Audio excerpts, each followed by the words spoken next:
经典演说篇啊，第155集啊，回顾第102-106啊。如果你这边看不懂，你就回去找啊，前面的我都有口头翻译。那这边呢，回顾一下啊，或者当做一个听力练习啊。这是下啊，分两集。First inaugural address around Reagan. I've used words they and there in speaking of these heroes.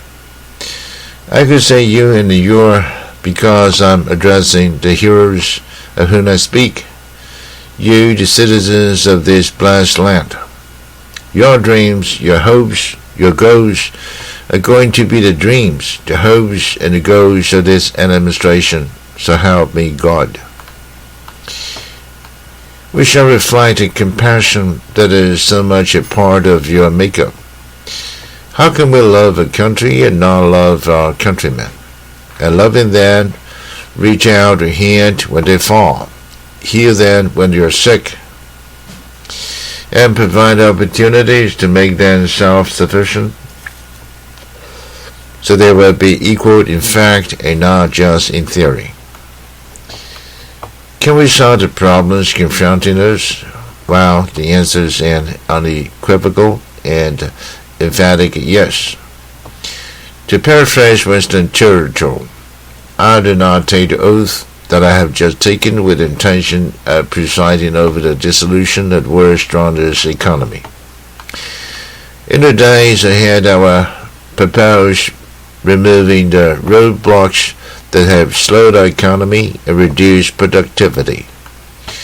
Steps will be taken aimed at restoring the balance between the various levels of government.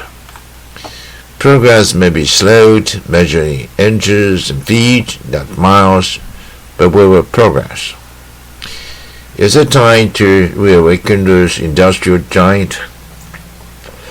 To get the government back within its means and to lighten our punitive tax burden. And this will be our first priority. And on these principles, there will be no compromise. On the eve of our struggle for independence, a man who might have been one of the greatest minds of the founding fathers, Dr. Joseph Warren, president of the Massachusetts Congress, said to his fellow Americans, "Our country is in danger, but not to be despaired of. On you depend the fortunes of America.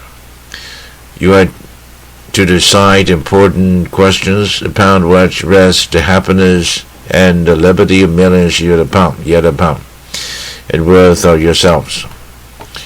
While I believe we, the Americans of today, are ready to act worthy of ourselves, ready to do what must be done to ensure happiness and liberty for ourselves, our children, and our children's children. And as we renew ourselves here in our own land, we will be seen as having greater strength throughout the world. We will again be the exemplar of freedom and the beacon of hope for those who do not now have freedom. To those neighbors and allies who share our freedom, we will strengthen our historical ties and assure them of our support and firm commitment. We will match loyalty with loyalty. We will strive for mutually beneficial relations. We will not use our friendship to impose on their sovereignty, for our own sovereignty is not for sale. As for the enemies of freedom, those who are potential adversaries, they will be reminded that peace is the highest aspiration of the American people. We will negotiate for it, sacrifice for it. We will not surrender for it, now or ever. Our forbearance should never be misunderstood.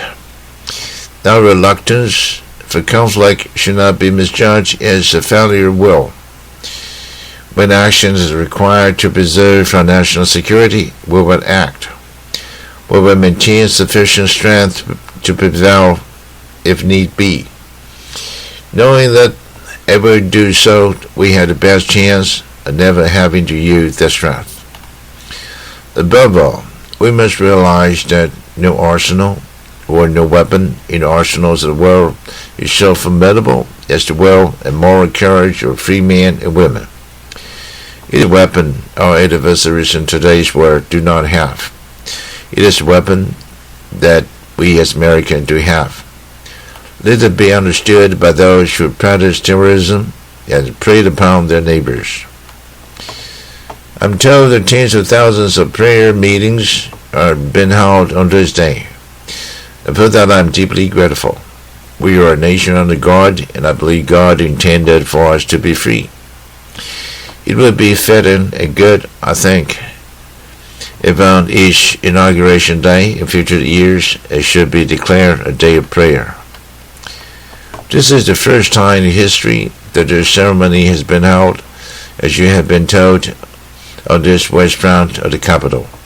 Standing here, one faces a magnificent vista, opening up on the city's special beauty and history. At the end of this open mall are those shrines to the giants of those shoulders which stand.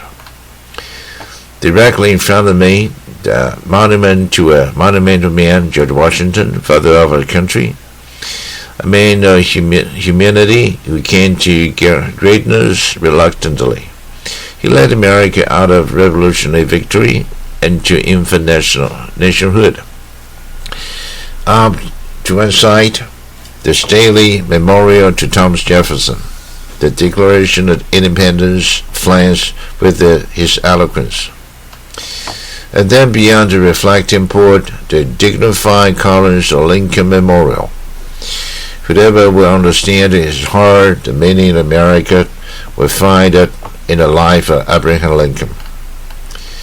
Beyond those monuments to heroism is the Potomac River, and the far shore of the sloping hills of Arlington National Cemetery, with its road and simple white markers bearing crosses or stars of David. They add up to only a tiny fraction of the price that has been paid for our freedom. Each one of those markers is a monument to the kinds of heroes I spoke of earlier. Their lives ended in places called Belleau Wood, Aragon, Omaha Beach, Solano, and halfway around the world, Guadalcanal, Tarawa, Pork Chop Hill, the Chosin Reservoir, and in 100 rice paddies and jungles, a place called Vietnam.